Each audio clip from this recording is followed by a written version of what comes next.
इंदौर नगर निगम में आज नारी शक्ति वंदन पर विशेष सम्मेलन आयोजित हुआ। लोकसभा में बिल खारिज होने के बाद आज बीजेपी पार्षद और महापौर ने इस पर विरोध दर्ज कराया। सम्मेलन के दौरान सभी बीजेपी पार्षद काले कपड़े पहनकर पहुंचे थे। इस दौरान उन्होंने कांग्रेस पार्टी के खिलाफ जमकर नारेबाजी की। सम्मेलन के माध्यम से परिषद ने निंदा प्रस्ताव पारित किया। इस दौरान कांग्रेस के नेता प्रतिपक्ष चिंटू चौकसे ने पीएम मोदी के खिलाफ टिप्पणी करके माहौल को और भी अधिक गर्मा दिया। चिंटू चौकसे ने बीजेपी के महिला आरक्षण बिल को लेकर कहा कि आज जो इंसान अपनी पत्नी को अधिकार नहीं दे पाया, वो पूरे देश की महिलाओं का ठेका ले रहा है।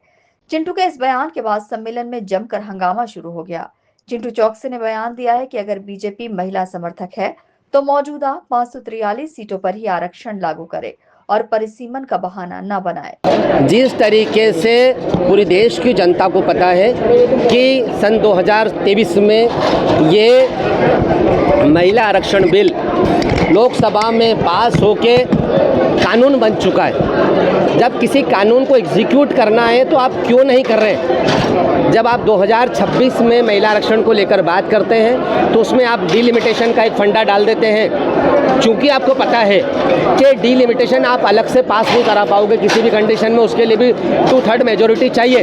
तो आपने देश की महिलाओं की आड़ में, आरक्षण की आड़ में इस डिलिमिटेशन जैसी गंदगी को इस देश में लाने की कोशिश करी, जिस योजना को हमारे नेता राहुल गांधी जी ने संपूर्ण रूप से फेल कर दिया। ये देश ने देखा। कांग्रेस का स्टैंड क्लियर है। 543 सीट्स पे आज आप लागू कर दीजिए, संपूर्ण रूप से पूरा विपक्ष उसमें साथ है। लेकिन अगर देश का संघीय व्यवस्था खराब करने की कोशिश की जाएगी, नॉर्थ और साउथ को टुकड़े टुकड़े में बांटने की कोशिश की जाएगी, तो कांग्रेस पार्टी कटिबद्ध है कि इस प्रकार के किसी भी कृत्य को हम आगे नहीं आने देंगे, नहीं होने देंगे। क्या इस तरह का आयोजित किया गया है उसकी?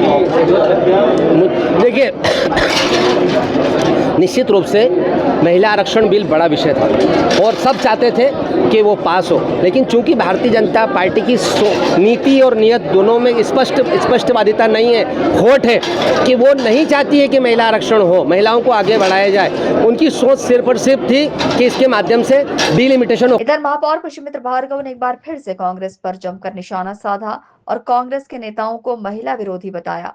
उन्होंने कहा कि कांग्रेस अगर बिल का विरोध नहीं करती तो 2029 में 280 महिलाएं संसद में प्रतिनिधित्व करती।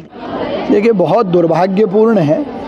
एक और तो कांग्रेस और उनके कार्यकर्ता देश हित में काम नहीं करते, देश विरोधियों के साथ खड़े रहते हैं, और जब उनसे प्रश्न पूछा जाता है कि कांग्रेस में वंदे मातरम नहीं बोलने वालों पर क्या कार्रवाई होती है तो मौन साध लेते हैं। और वहीं दूसरी ओर देश के यशस्वी प्रधानमंत्री, जिनकी पूरी दुनिया में एक अलग स्थान है, उन पर व्यक्तिगत टिप्पणी कर ऐसी बहस से बचना चाहते हैं। कांग्रेस के तमाम नेता, प्रियंका गांधी ने भी कुछ देर पहले प्रेस कॉन्फ्रेंस की, उनका कहना है कि ये परिसीमन लाने का उद्देश्य था, न कि महिला आरक्षण। देखिए, कांग्रेस ने हमेशा भ्रम फैलाया है। ये नारी शक्ति वंदन अधिनियम 2023 में पास हुआ और उसका प्रभाव 2034 में देखने को मिलता। हम चाहते थे 2029 के सदन में 850 सीटों में 280 महिलाएं बैठकर इस देश का नेतृत्व करें, तो उनकी संख्या भी बढ़ाने का काम था और उस रिजर्वेशन को सही अर्थों में लागू करने का काम था। तो ये नारी शक्ति वंदन अधिनियम का संशोधन नारी सशक्तिकरण के लिए ही था। कांग्रेस जान कर इसको धर्म के आधार पर और लोगों को बांटकर भ्रम फैलाने का काम कर रही है। सड़क पे जाएगी बीजेपी इस पूरे मामले को लेकर जनता के बीच? निश्चित तौर पर, इसीलिए ये हमने निंदा प्रस्ताव भी किया है और मुझे लगता है कि देश भर में इसका विरोध शुरू भी हो गया है।